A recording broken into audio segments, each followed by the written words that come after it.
দেখছি, আগে শুনেছি, এখন দেখছি। পিছু হটবা না, ভয় পাবা না। তোমাদের শিক্ষক আমরা লজ্জা পাই, তোমাদের থেকে শিখেছি। তোমরা যেমন আছো আমরাও আছি। যতদিন না 9 দফা ওদের মানা হয় ততদিন মাঠ থেকে সরবো না।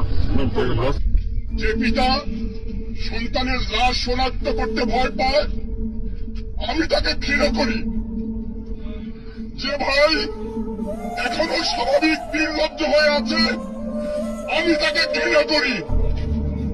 যে শিক্ষক, বুদ্ধিজীবী, কবি ও জ্ঞানী প্রকাশ্য পথে এই হত্যার প্রতিশোধ চায় না, আমি তাকে ঘৃণা করি।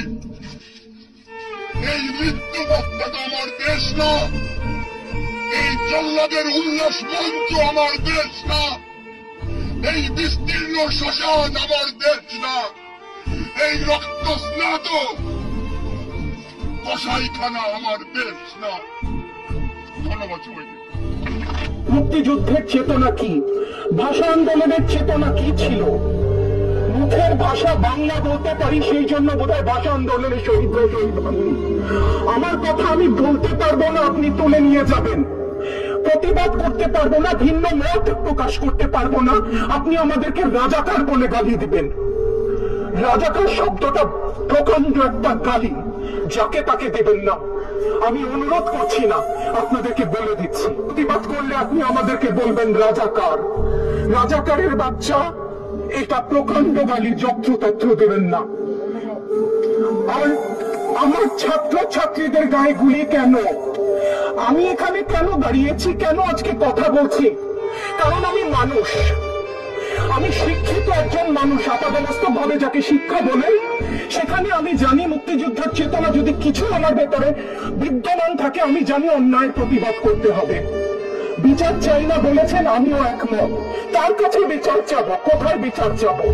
আমরা ঘৃণা জানাই।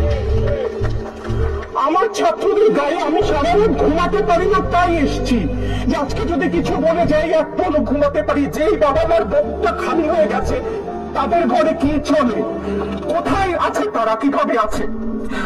আমার ছাত্র ছাত্রী, আমাদের মেয়ে ছাত্র ছাত্রীদের উপর যে লাঞ্ছনা হয়েছে, তার বিচার বিধাতা করবেন, তার বিচারের জন্য আমরা নেমেছি।